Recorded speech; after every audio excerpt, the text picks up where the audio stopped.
What is going on, ladies and gentlemen? I don't have a snappy turn on tonight. I'm just here with John, hanging out, ready to talk some Matlock. John, we haven't done a show since I got back from Monaco, have we? Well, no, because internet gremlins messed everything up last week, Yeah, and internet gremlins. They're just so rude. They just don't know. they're not polite. And for those folks that were somewhat expecting a show, we apologize. Your internet went down, and the thing was, you were trying to text me, but I had shut my phone off, and so I wasn't aware of what the situation was on your end, and I was on my end going, what the heck's going on here, you know? So it was a big, giant catastrophe. We're happy to be back. So that's it. We think all the internet problems have been fixed. At least I hope so. Justin's back behind the curtain there, running everything. Jason and I are ready to talk about Matlock, and I think that we have a couple of comments. Already, man, out of the gates. We've only been doing this for a minute. We already have. Hey, Daniel, what's happening? What is going on, Mr. Snow? He wished me a happy Thanksgiving, and I wished him one back, but I'm going to wish him one again. I hope you had a great Thanksgiving and Black Friday, whatever Saturday is, Small Business Saturday, and tomorrow Cyber Monday. I wish you all the happy holidays, Daniel Snow. Yeah, Daniel hit me up as well, and thanks, by the way, for the Road Warrior line there, of course. What a rush. Yeah, it's been a while, so let's talk, Jason. You were in Monaco for a while.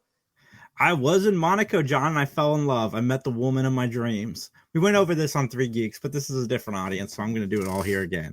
And her and I are going to get engaged. It's going to be fantastic. I have the picture on the screen. For all of our audio listeners, go jump over to @3geeksj on social media, and you can see the pictures there. But yeah, her and I, we are happy as can be. Her eyes match my jacket, and it may or may not be the reflection of my jacket in her eyes, but that doesn't matter, John.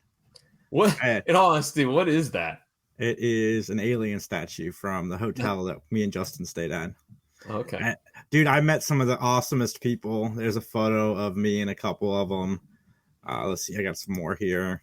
That's our buddy Peter, who's been on Three Geeks many, many times. There's a posse. That's the worst photo of me. I don't know why this is the one I chose to share with everybody, but yeah, that was our posse. Me, Jamie, Ryan, Clint, Peter, Autumn, Amelia, Izzy, and Justin just hanging out at this restaurant in Monaco, man. It was a great time. It felt like a summer camp. All those people I just showed you in the photo. I don't know if you've met people where you suddenly click and it's like you've known each other forever. It was like that for every single one of them, and I think the feelings were very mutual. Justin and I have been talking to them daily since we got back, pretty much, and it's been a fun experience, man. I cannot wait to go back to Monaco next year and do it all again. No, wait. Excited. That's confirmed, right? You two are going back, correct? That is as confirmed as it can be at this moment. Yeah. Okay. Cool, we are going back, and we're super stoked about it. Justin was so popular. Justin was popular, I gotta say. And I got to do karaoke, John. It was a lot of fun. I looked up some information about Monaco because I knew just a little bit there. And I gotta say, I did not know it was one of the wealthiest countries on the face of the planet. $25,000 a month, I think, is what Justin told me to live there is. Yeah, it's outrageous, but it's cool that you got in on, because it was the first year that they did this, right? Because I was gonna say, I guess I didn't think that wealthiest zip code in the world, says Justin. Like I said, I just wouldn't imagine, and this is no slam on comic book fans or at all, or comic book conventions. I just didn't think a comic book convention or pop culture convention would be in the wealthiest country in the world. I would think they would be kind of snooty and drink tea with their pinky out and whatnot. Dude, it was a fascinating experience. The concept of splitting a check was so foreign to them. Like they didn't understand us wanting to split the check amongst each other. It was one of the best experiences of my life. I can't express that enough. I'm so thankful to Lanny Serum for asking me and Justin to go, and so happy that I got to go. Cool. I think we have another comment from our friend Daniel Snow. If Justin can put that up there. Praying my fiance. Did we know he was engaged? Yeah, I did not know you were engaged, Daniel, to be honest with you. Happy congratulations on that. I did not know that you were engaged. Our bad. I'll speak for both of us. We're sorry. Yeah, way to just casually announce that for us. And then he wrote, "My fiance will forgive me for buying the entire series of Gunsmoke." They'll forgive you, man. Always ask for forgiveness, not permission. Yeah. Remember, I've been divorced twice, Daniels. Don't take my advice. Yeah, right. Yeah. All right, Jason, what you watching right now, man? What am I not watching, John? I'm watching it all, my friend. I am watching it all. I've been watching some really good Christmas movies. Hot Frosty on Netflix was surprisingly good. The title makes it sound like it's going to be awful. I thought it was going to be awful. I watched it on the flight and I enjoyed it. There's a new Lindsay Lohan movie that I really liked too. It's the last of her Netflix contract, and I didn't like the first two, but this one I kind of dug. I'm trying to think of what it was called. Hold on one second. I have it right here. It was called Our Little Secret. Was pretty good. And then I watched a rom-com on Amazon called Love Switch. Dude, that was funny. It was right after I was talking about how icky body switch movies are, but this one's about a husband and a wife switching spots, so the ickiness wasn't there. But the actor being when he's his wife in his body and when she is him in her body, the way they change their voices. And I laughed so much. I had no idea this movie existed. I'm sure nobody's seen it, but if you got that special someone and you want to watch a good and funny movie, I recommend Love Switch. It was a hidden gem for sure. Okay, well, I have something here that is kind of not per se TV or movie related. It's live entertainment. Okay. Not this past Friday. You do yours first, and I got one more thing. Okay. All right. Not this past Friday, but the previous Friday, the 22nd of November. I had purchased tickets, and I know that we have not talked about this. I've kept this secret from you, and actually kept it secret from all of the three geeks. I went to go see a burlesque parody called The Empire Strips Back. It was fantastic. Let me just explain that. Now I know what you're saying. You're like, ooh, burlesque. That's a little spicy. It is, but it's also very campy. It was tongue in cheek. It was high energy. It was great. I cannot brag enough about how awesome this parody burlesque show is. If you are a Star Wars fan, you need to check it out, man. I can't even say what you just put in the chat, Justin. I don't think that would be too kosher. I don't know. But it was awesome. The production value was top notch. They had their own giant Jabba the Hutt with working mouth, tongue, arms, eyes. They had a giant land speeder on stage, so they could do some. They did a number with that. They did one with the Emperor swinging on the Death Star as Miley Cyrus Wrecking Ball played in the background. It was fantastic. The EmpireStripsBack.com is the web address. They're out on tour. I think they're done on the East Coast for right now. They're going out on the West Coast. But folks, it was fun. It was my only gripe was the theater that it was in had us like elbow to elbow with people. Like there was no room to move. It was, even though there were chairs, like you were squashed in there. That was my only gripe, but I highly recommend it. So that's what I'm watching, live burlesque theater, not a TV show, though I am still working on Homicide: Life on the Street. But anyways. Well, two things. One, speaking of Homicide, the original Law and Order, for the first time ever, all 20 seasons are coming to streaming in 2 weeks. So I'm kind of stoked for that. And I saw Wicked, and I just want everybody to go see Wicked. That movie was phenomenal. Best movie of the year. I'll be surprised if it doesn't win awards. I felt like I was in a Broadway show. It would just I said this on Three Geeks, so I'm going to say it again. The cinematography, the acting, the costume design, the music, just the story, the pacing, all of it. And Jeff Goldblum does a musical number in it, guys. Go see this movie. It is, I cannot wait to see it again and again and probably again. Where is Law and Order going to be streaming? Because I know that that's probably tied up in rights with NBC, TNT, et cetera, et cetera. Hulu. Is it on Hulu? Okay. Mm-hmm. All right. Because they're also showing it on BBC Right. and all that. So okay, Hulu. Cool. All right. Well, Jason, we got a comment from Dan. So if Justin can pull that up real quick, please. Loving some season 10 of Dallas, but gonna hate the cliffhanger ending. Is season 10, Daniel, when the one character could not stand, and I don't remember the kid's name, but I remember the actor's name, Sasha Mitchell. Is that when he joined as, I believe, one of the illegitimate kids of JR? Because Hey, you leave Sasha Mitchell alone. That guy was a treasure. Kickboxer 2 was fantastic. Step by Step, he was fantastic. I've never seen Dallas, but on Step by Step, he was great.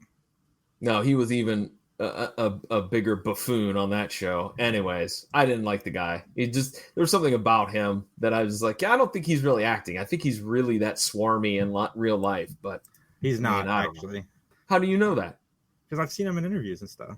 Oh, you've seen him in movies. I thought maybe you met him while you were in Monaco. I wish I'd met Sasha Mitchell. I love Sasha Mitchell. All right. Well, enough of this bantering. Are you ready to get into our episode here of Matlock? I am, John. I am. Then let's go ahead and let's get into our opening statements. The name of the episode is The Strangler, and its original air date was October 25th, 1991. It's very close to Halloween, which, though there's no Halloween tie-in whatsoever. But anyways, we do have a few guest stars, ladies and gentlemen. First, playing the role of Jeffrey Spidell is a gentleman by the name of Richard Gilliland. You may also know him as Purvis in Airplane 2, J.D. Shackelford on Designing Women, Dr. Avedon on Desperate Housewives, Mr. Reeves on Party of Five, Jeffrey Milgram on 30-something, Tom Stafford on Heartland, and many, many more TV shows and movies. He's got a very lengthy IMDb page. Absolutely. Rest in peace, first of all. Secondly, Airplane 2 is so underrated. I think Airplane 2 is so funny. I need a rewatch of Airplane 2. I really do. That's becoming more of a popular opinion now, Airplane 2 being underrated. But it is funny. It's not as good as the original, but it is still a funny movie. Rest in peace to Jim Abrams also. Yeah, you took the words right out of my mouth. I was going to say, rest in peace to Jim Abrams, who just died a couple days ago at, 79? I think so. I think he was somewhere in his late 70s, early 80s. Yeah, he was also in Murder, She Wrote. But not a Perry Mason. So, no. All right. Daniel's got another comment for us here. Season 10 is when Pam Ewing hit the tanker. Oh, I remember that. Oh, there were so many great cliffhangers in 80s soap operas. But you know what? Let's talk about another guest star here who has quite a few credits as well to her name.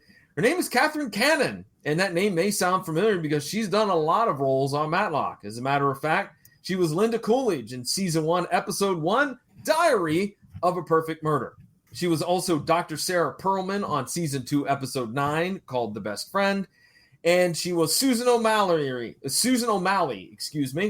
Season 4, Episode 20, also known as The Informer.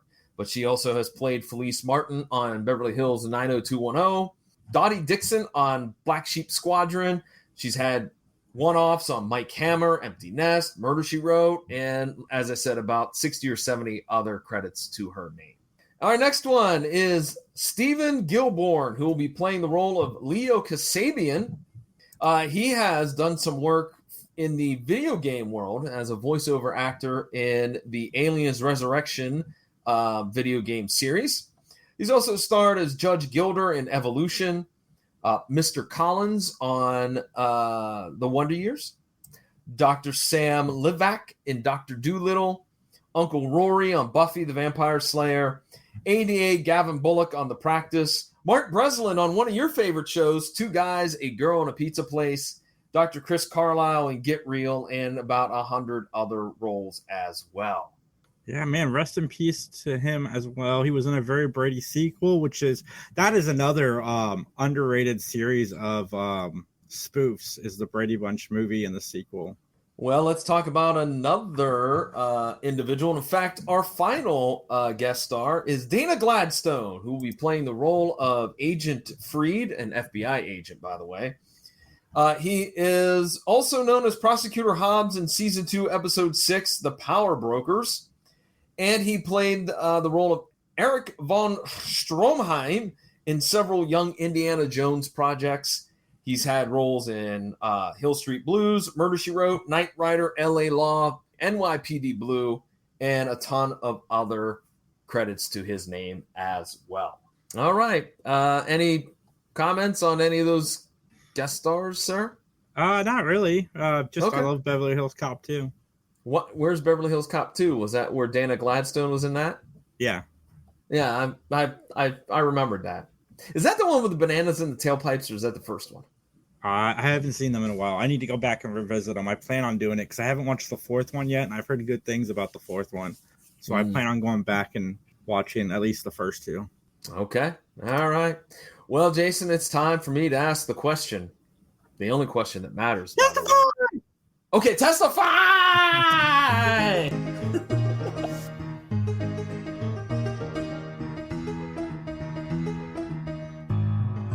I did take Dark Sea Yarn off of our scroller, but everybody go check out at Dark Sea Yarn on all social medias for our friend Liz.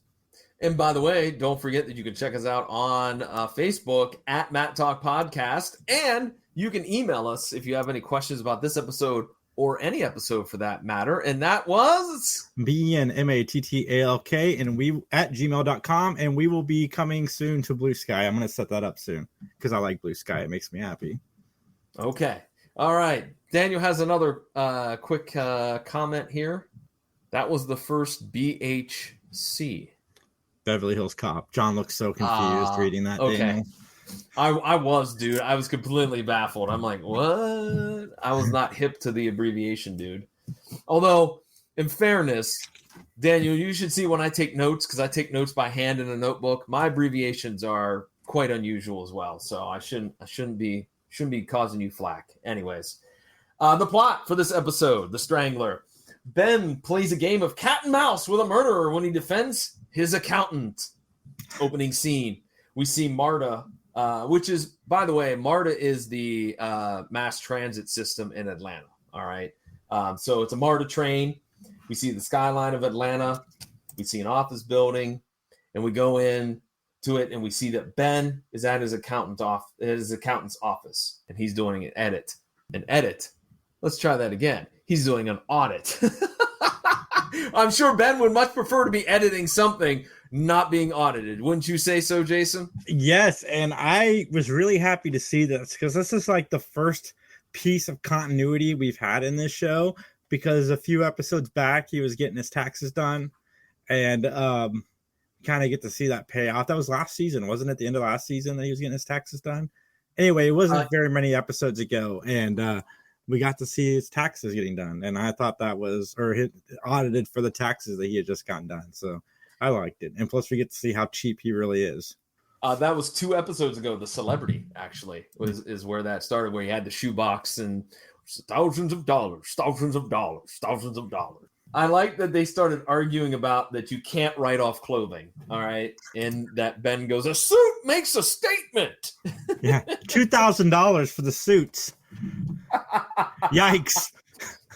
Yes. I also enjoy the fact that he's, I got receipts. I'll bring receipts. And he says it in such a way that he's like, yeah, receipts, I have those. Mm-hmm, yes. Mm-hmm.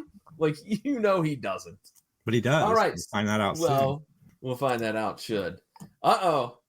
Here we got another Liz chiming in with some expertise here. Ben should listen to his tax professional just saying that suit is not a deduction. That suit, or the multitude of suits that he purchased, because he didn't buy just one. He bought a couple of them. Dude, I was paying attention to this episode. I'm like, if he's getting his suits deducted, I have a whole wardrobe of character t-shirts that I wear that just add to my character at work, that I would get all of those deducted. It'd be fantastic. Justin just said his tailor is also his accountant. So, yeah, well, we go to a scene where Patricia Downey and Jeffrey, they emerge from her office. Patricia says, I need to see Leo, because Leo was the accountant that Ben has. Basically, it is that, Patricia and Jeff, they have a thing going on. They have a thing. They're setting something up, a little sexy time. They're setting up 7:00 for dinner at the Fairview Hotel. And there you go. And then we cut to a scene where Leo is calming Ben down as they leave his office and walking to the door. He's like, don't worry about the audit. Everything will be fine. It'll be cool. Don't worry about it, et cetera, et cetera. I think we have another comment from Daniel. I must say I've used MARTA, and this episode is way better than the actual service. I wasn't going to say anything because I took MARTA one time. I have a friend that lives in Atlanta, and my experience with MARTA was not great either. It was kind of a dumpy train, is all I'm going to say. I mean, I would say it's clearly not as good as Washington, D.C.'s subway. I think that's the nicest subway I've ever been on. So take that for what it's worth. We go into Patricia asking Leo to come into our office to discuss something. And basically, she hits him with, hey, man, have you been embezzling money? Because I'm missing $12,000. And yet, according to your bank, you deposited $12,000 that day. And he's like, no, I didn't do it. It's got to be a computer error. I did not do it. No, absolutely not. And so they argue about it. And you get a hint that the secretary is eavesdropping outside, because obviously that's what you do as a secretary. And I think that that's pretty much foreshadowing that she's going to have a little something to say as time goes on in this episode. So Leo gets fired by Patricia and he storms out. All right. So Jason, what do you think of this first, I'd say, section of the episode so far? I'm not trusting the one guy, and Who? I feel bad for Ben's accountant. The boyfriend. Oh, Jeffrey. Yeah. No. He just seems like a slimy individual. He does. He's kind of gross, kind of slimy. Yes. Well, let's see if that opinion changes, because we cut to the hotel and room service arrives at the door. And then, of course, it's the hotel room of Jeffrey and Patricia. And he can hear Jeffrey yelling at Patricia, supposedly. Knocks on the door. They open the door. And Jeffrey's like, hey, just put it over there. Sorry. And then he continues to knock on the bathroom door with the shower running. Oh, get out here. Let's go. And the room service guy leaves. By the way, have you ever done room service, Jason? Ever? Yeah. You have? Yeah, absolutely. I've never done it. I've stayed in many, many hotels. I've never had room service. No offense, John, but you're very similar to Ben Matlock, so I could totally see you not ordering room service. I did it because I had a date night and I had a coupon. My cousin worked at the hotels, so I had a free room service coupon. Wait a minute. Can we back up just a minute? Did you say one free omelet? Justin just wants to know what kind of eggs you like. Wait, time out. You were at a date night and you used a coupon on a date night? It was married, so yeah, we were both all for the coupons. Oh, okay. All right. So you were married. So, okay. Never mind then. I was just going to say, you called me cheap, and then you're using a coupon. That's kind of not, that's not 100% kosher, as they would say, Well, when I was in Monaco, I got a $10 can of pop out of the fridge. It was 3 a.m. Nothing was open. I was freaking thirsty for something cold, and it sounded good. Oh, man. They got you hook, line, and sinker, dude. They did. I mean, it wasn't much more expensive than the Cokes in Monaco in general, so. All right, well, using a Daniel has a comment. I've already seen it. Using a coupon is totally Matlock. Yeah, that would be. Totally. I want the episode of Matlock where he's clipping the coupons. You know what? Speaking of coupons, do you get Valpak in the mail? Yes. And I always say I'm going to start using them, and I never use them. Same here, dude. Same here. And they just end up in the garbage. A brick of paper. Yes, you are correct, Justin. It is like a brick of paper. You could probably kill somebody with that Valpak coupon envelope. All my mail goes straight to recycling because I do everything online. Gotcha. All right, well, let's get back to it. Patricia's in the bathroom, supposedly. And after the room service guy leaves, Jeff enters and he shuts off the shower. No one's in there. No one is in there. So, no, it was weird. I'm like, what is happening? Yeah, I was like, this is something bizarre, right? Like, I thought maybe he had already killed her somewhere else, and this was like his alibi. So Patricia's on the phone with Leo at her home. All right, this happens the next day, and Jeff appears, and he's got himself I don't know what it's called, a karat, I believe is pronounced. That's how it's pronounced. It's basically a piece of wire to strangle you with, and he kills Patricia. So I was gonna say that I guess Jason makes your analysis of him 100% accurate. Scumbag, lunatic, crazy. But let me. Okay, I watched this episode twice because I watched it last week. I'm like, well, I got to refresh my mind, and I watched it again yesterday. She just stands there and watches him put the gloves on. Like, yeah, like what is happening? Like, leave. You're not that far from the door. Right, and that's the thing. Like, why are you putting gloves on inside the house? And it's the South, so it's not that cold out anyways. I think you would have to use gloves. And you're in the kitchen. Grab a pot. She just like lets him choke her. There's knives somewhere in that kitchen that you could use. I don't know. I just thought, I'm with you on that. I was like, she's just sitting there watching him put gloves on. And she does ask him, what are you doing? I don't want to leave fingerprints. At that point, you should have been running.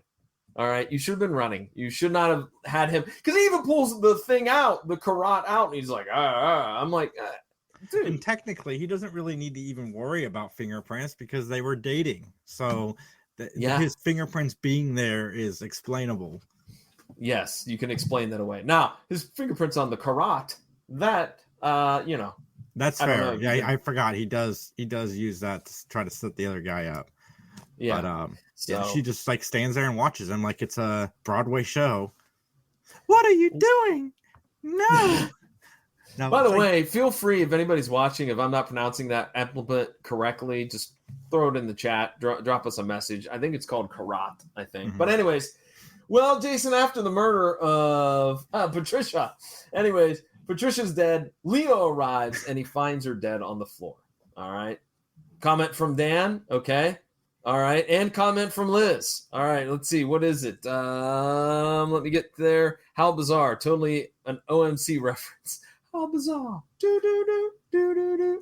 Anyways, it's a garrote. They just said it weird. Okay. Thank you, Liz. Thank you very much. By the way, Daniel, I have in my past that song, How Bizarre, takes me back to an incident that happened when I was a young man that kind of was a little bit scary. It was a drunk driving incident, but more on that later, some other time. Or they could be saying carrot weird. That's what Justin said. But I'm going to trust Liz on this one. Bugs Bunny trying to kill people.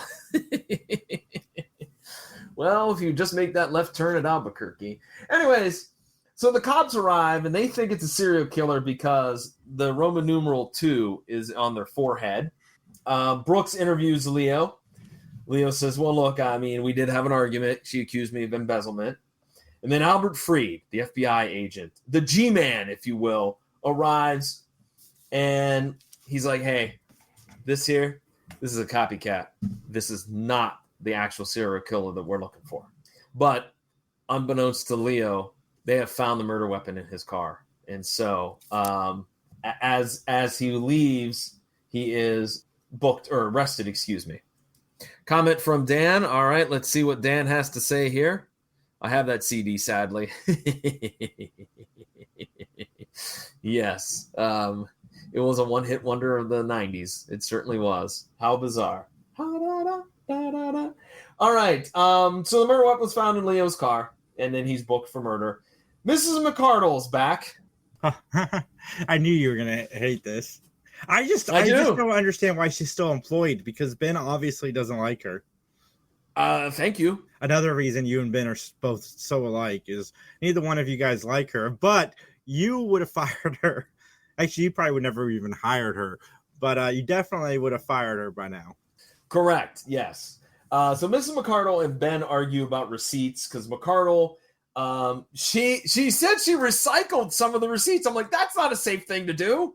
You're supposed to shred them or at least rip them in half or into multiple little pieces. You just can't recycle credit card receipts out in the regular recycling. What's wrong with you? He's still mad that he can't, he being, of course, Ben, is still mad because he can't find the box of receipts. And she's like, look, I moved them into the closet because you don't put receipts in the kitchen. All right, you don't. And there's where I would agree with McCardle on that one. I don't believe that receipts should be in the kitchen. All right. So Leo calls and Ben goes to police headquarters. So Leo and Ben discuss the facts of the case. Leo offers to do his taxes forever if he just would do this for free. And Ben is just obsessed with his taxes for this entire interview. Oh, he is. Right. I'm like, you have a case in front of you. You pay attention, man.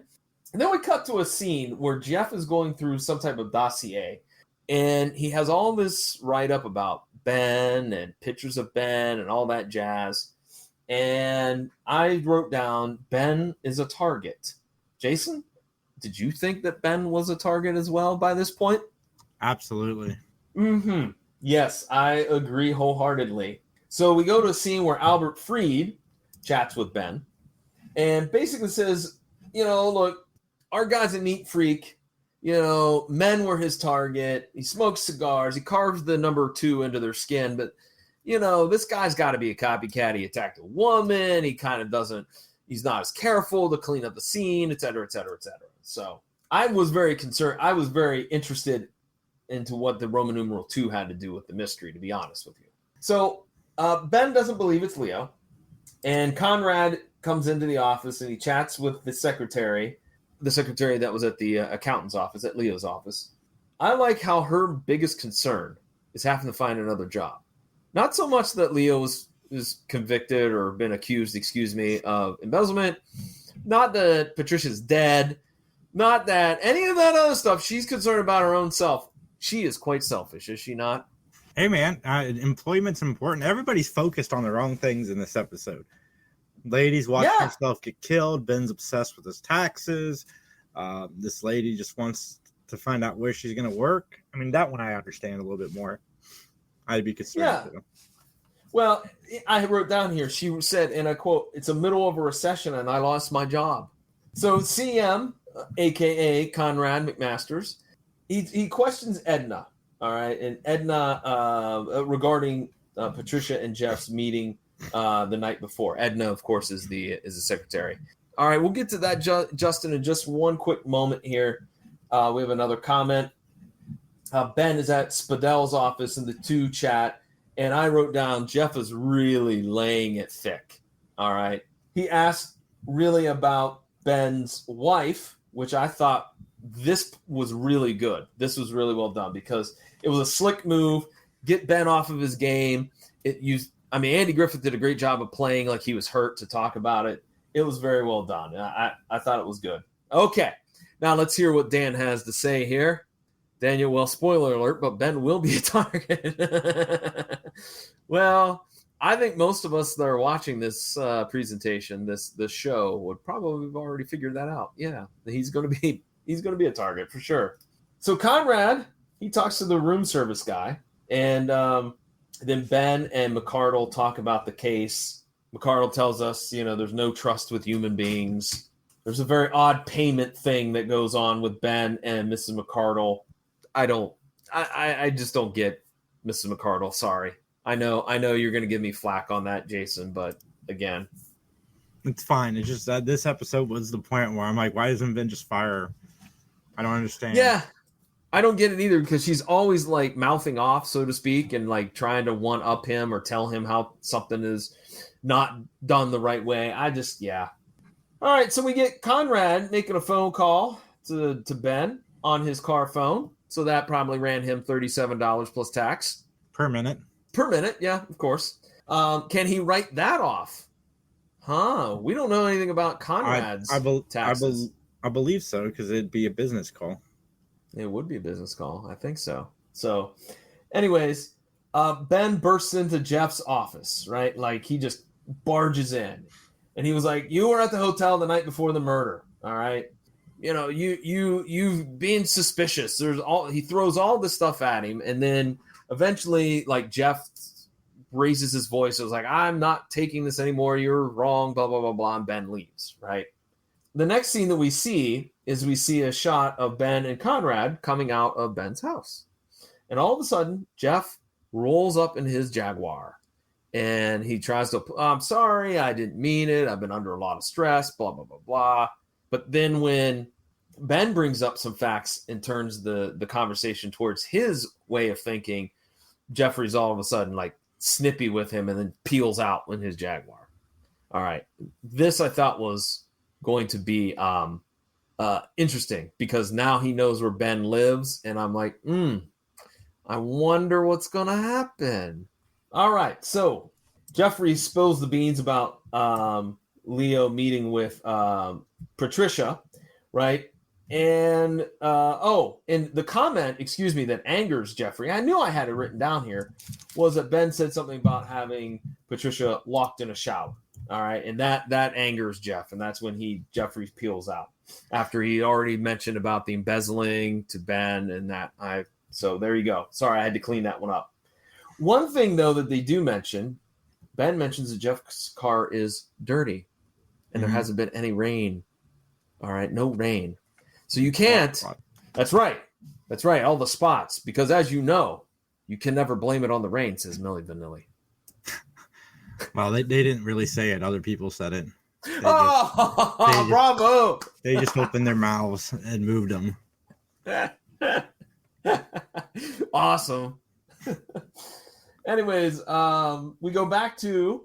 Oh, no, wait. Excuse me. Before we go back to the Ben's house, we think that maybe a callback from before is that there's sprinklers going off at the house that Patricia owned, and that's giving us a clue that maybe the car, the Jaguar, had been parked out there by the sprinklers. Mm-hmm. Now we go back to Ben's house, and McCardle is sweeping, and Ben and her again discuss the status of this. Man, if I was a judge or a prosecuting attorney, I would be like, hey, he runs his mouth to everybody about court stuff. I mean, isn't there no attorney-client privilege? I mean, right? Especially McCardle. She would be a blabbermouth. All right, we go to the courtroom. Jeffrey's on the stand. He admits to the relationship with Patricia. Ben brings up the argument that they've had, or that they've had many arguments. Jeff denies it. Patricia was not there. Jeffrey claims that Patricia switched from the hotel to a restaurant instead of, meeting at the hotel. And that Jeffrey has a picture of him, the chef of that restaurant, and, of course, Patricia. So there we go. There's some damning evidence for Ben. So then the other piece of evidence that's brought up is that the neighbor saw Jeff's car parked at Patricia's house around 7:15. But Jeff was like, that's not possible. My car was in the shop at Doug Harding Motors. So from that, we then go to a scene where it's the end of the day. There's a continuance or whatnot. And there's a just complete 3-ring circus outside with the press. All right. So let's get another comment from Dan. Girl, I'm going to miss you. How does it feel to be humiliated on the stand, Ben? Yeah, how's that feel, man? Anyways. Lousy. Yeah, lousy. I wanted them to turn it into a hip-hop mix. Lousy. That would be a great mix. Or even techno music. That would even... Lousy. All right, we cut to Conrad going undercover to look for clues. All right, he's at the hotel. He finds cigars. Meanwhile, at the police headquarters, Brooks, Freed, Ben, they all discuss the evidence about the cigars, right? And so Ben needs to find files on the serial killer, right? Like he needs them. And so after, pleading his case, Bob Brooks goes, okay, fine, here you go. All right. Meanwhile, we cut to a scene where Jeffrey is watching the news footage and he keeps rewinding it, which is why, ladies and gentlemen, we're making fun of it. Lousy. Conrad and Ben compare notes. Jeffrey flunked out of Harvard. So the Ivy League snob that you think he is not quite that snob. And then Conrad leaves and Ben chases him, but to no avail. He does not get a hold of Conrad. Well, we don't know that for sure because it cuts to black. That's true. That's very true. You're right. We don't because, we'll come up with that in a minute here. And I wrote down, again, no one locks their doors in Atlanta. Really? I think that should be something you should do. Well, it was the 80s, man. I mean, I guess it was the 90s at this point, but not. I mean, there are people that still left their doors unlocked back then. I know. I had a girlfriend whose parents, they lived in suburban Cleveland. They never locked their front door. I'm like, what are you doing? What are you doing? This is how you end up with stuff stolen. But yeah, man, I keep my doors locked all the time. Yeah, same with me. I mean, the only time that they might be unlocked is when I'm here because I forgot to lock them. That's the only time they're unlocked. I'm precious cargo. I don't want anybody to take me. I don't want anybody to take you either, because then Justin and I will get phone calls about if we ever want to see you again, we have to come up with $50,000, and I don't have that type of cash, man. You think I'm only worth $50,000? You think that's all they would try to get from you? Justin says he won't pick up. He's just going to think it's a spam call. So $50,000? I mean, that's only 2 months in Monaco, man. I feel like I'm worth more than 2 months in Monaco. Wow, John. Is that now? Wait a minute. Is that your baseline? Yeah. When you go and get gas. When you go and get gas, do you tell the attendant, you're like, hey, man, let me just tell you, this is cheaper than over in Monaco. Anyways. That's funny you say that, man, because the cheapest car on like the roads in Monaco was a Mercedes. Really? Yeah. A lot of Ferraris and yeah. Very nice. Wow. Anyway, okay. Continue. Was there any Lamborghinis? I don't know that I saw one. Well, I saw like a yes. Justin says yes. Okay. All right.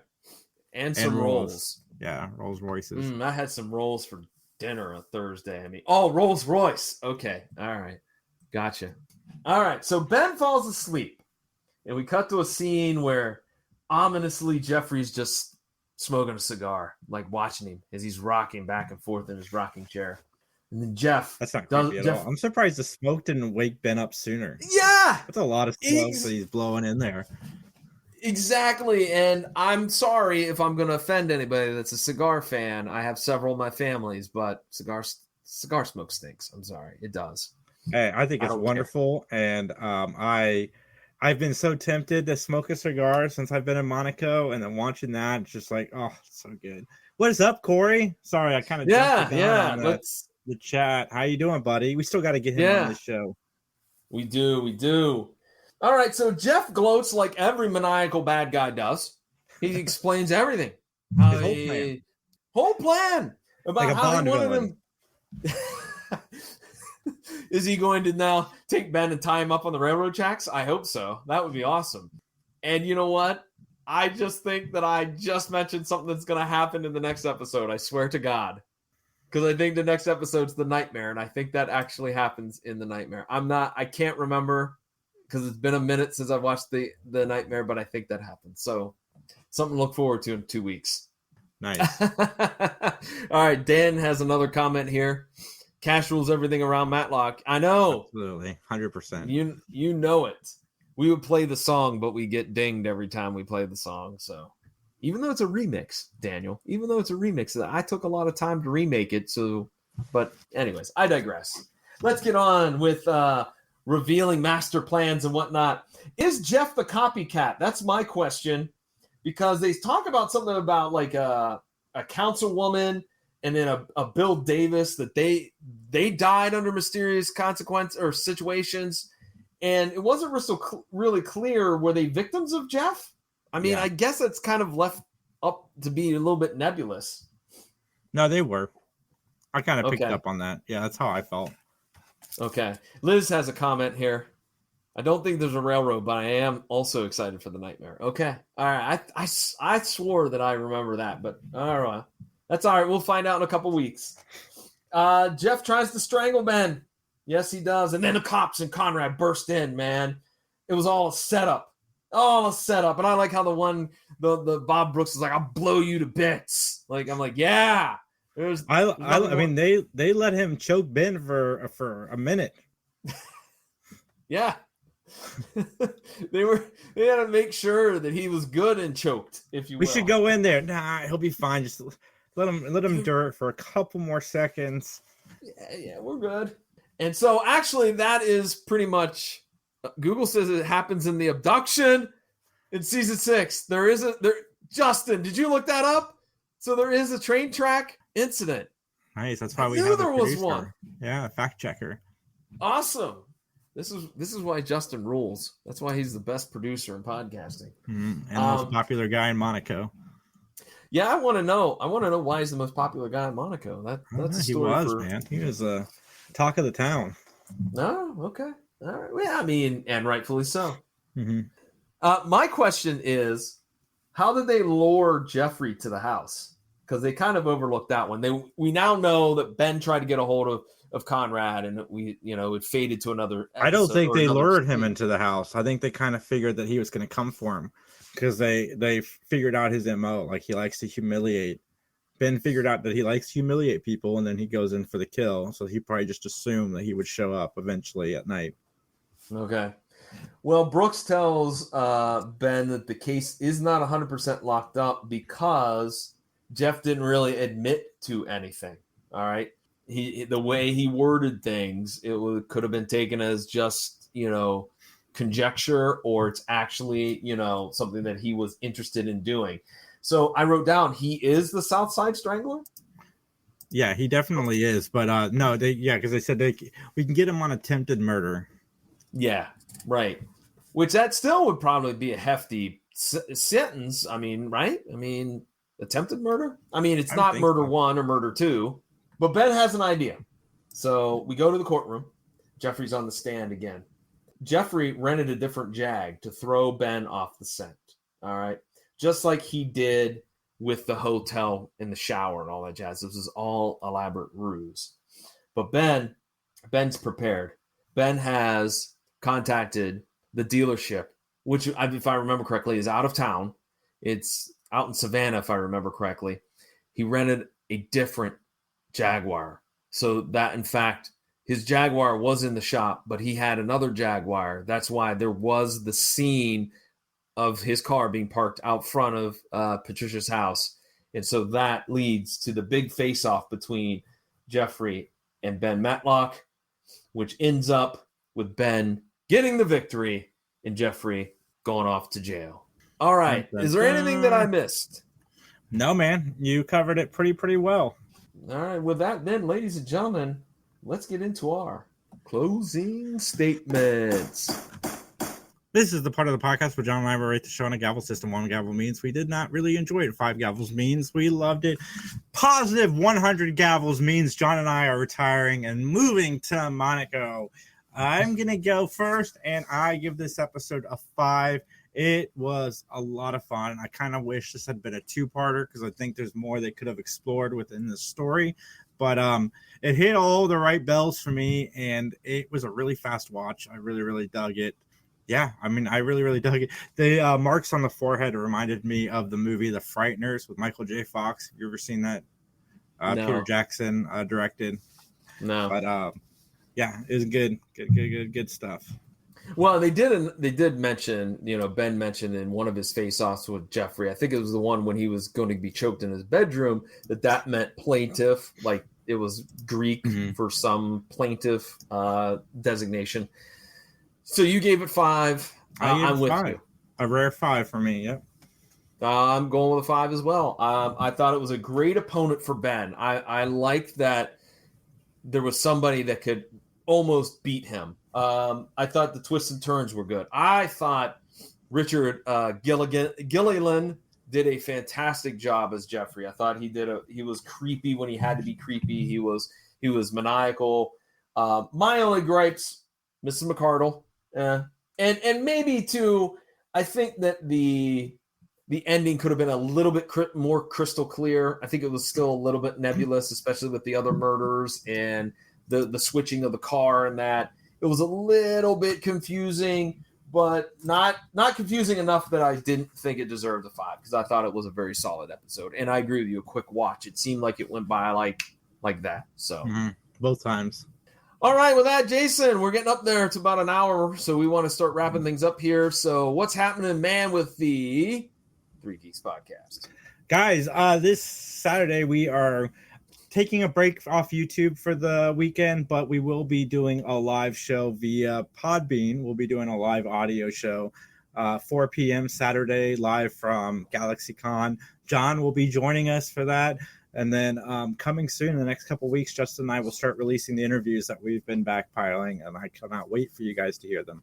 By the way, this I think will probably be maybe not a reference many people in the chat today get. I think Daniel will, but yes, I am the Jimmy Garvin to their fabulous Freebirds. So anyways, yeah, click that QR code there. Absolutely. Hey, I'm going to be down at GalaxyCon as well, joining these guys for the panel at 4:00. It's going to be fun. I love doing panels. I can't wait to peruse the floor. Hit that QR code and you can subscribe to my website, thepvdcast.com, or pvdcast.com, excuse me.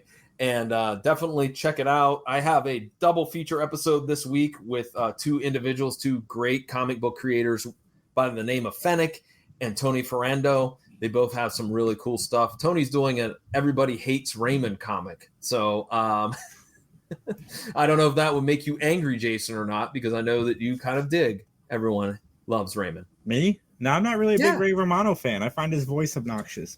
Who's Justin? Are you the fan of Everybody Loves Raymond? Yeah. Okay. So it was Justin, not you. Okay. All right. Oh, I like the spinoff King of Queens. King of Queens. 5 from me. Richard was also on the Waltons. Oh yeah. And I remembered him from Designing Women. To be honest with you, I remember him from that show. By the way, let's let folks know where they can get in touch with us before we close it out. So what do you say, Jason? Where can they email us? You guys can email us at benmattalk@gmail.com. And, of course, you can find us on Facebook at Mattalk Podcast and hit that QR code for Dark Sea Yarn. Liz, our friend, our guest star from a couple of episodes ago, has got some cool stuff going on. Check it out. Dark Sea Yarn. Supporter of us, so I want to make sure we support her in return. And, guys, come hang out with us. I cannot wait to meet Weird Al Yankovic. Max and I are going to pay the money, get our photo taken with him. He's going to be at GalaxyCon. I kind of want to meet Logic as well because I'm a big fan of his. So I am super stoked for GalaxyCon this week. It's the first time I've ever been to a con they've had musicians. I know. I only have one. I want to meet Michael Jai White because I love Black Dynamite. I know you do. Yeah. That rhymed. All right. Huh? That rhymed. All right. Anyways, with that, then let's get on out of here, Jason. All right. As they say in court, nothing further.